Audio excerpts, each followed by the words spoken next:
Good morning, team. I have an important announcement. Effective next week, we'll be implementing a biometric attendance system for all ward staff. This means you'll need to scan your fingerprint to clock in and out of your shift.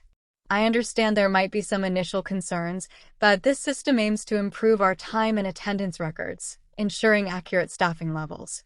However, I want to emphasize that this is not a disciplinary measure. It's a tool to help us better manage our resources and ensure optimal patient care. We'll provide comprehensive training on how to use the system, and there will be a designated support person available to assist you. Any questions? Mihira, what about emergencies?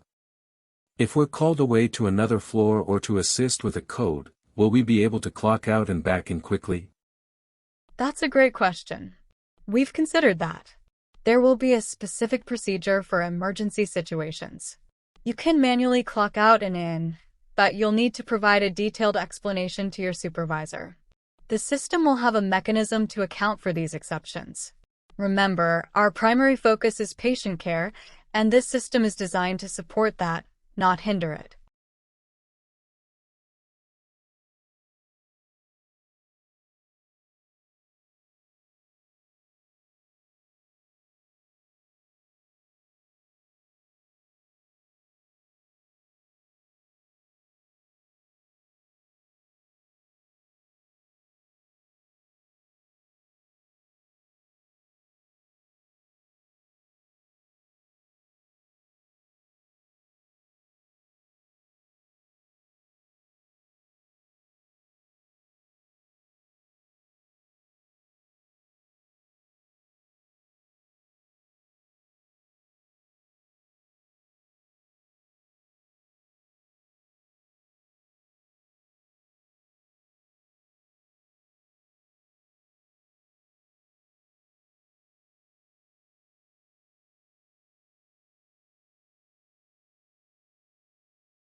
Okay, Mihira, I want to talk a little bit about your fistula, as taking good care of it every day is truly one of the most important things you can do for your health right now. It's like a lifeline for you, and keeping it healthy means it will be there to support you when you need it most. First, let's talk about daily care and hygiene. Think of it as a small routine that becomes a big part of protecting your health. It's really crucial to keep the area around your fistula clean every day. This means gently washing it with soap and warm water, just as you would any other part of your skin, and then patting it dry. This simple step helps prevent any germs from causing an infection. Alongside cleaning, it's also vital to inspect your fistula daily. Just take a moment each day to look at it closely. You're looking for any changes from how it normally appears and feels. Now let's talk about how to recognize and report any potential issues, because knowing what to look for can help us address concerns quickly. If you notice any swelling around your fistula, or if the skin looks redder than usual, these are signs we need to know about. Also, if you experience any new or increasing pain in the area, or if you feel numbness or a sense of coolness in your arm or hand on the side of your fistula, these are also very important changes to report to us immediately. These signs can sometimes indicate that something isn't quite right with the blood flow, and we want to check it out right away to ensure your fistula stays healthy and functioning well for you. Remember, we are here to support you in keeping your fistula in the best possible condition, so please don't hesitate to share any concerns you might have.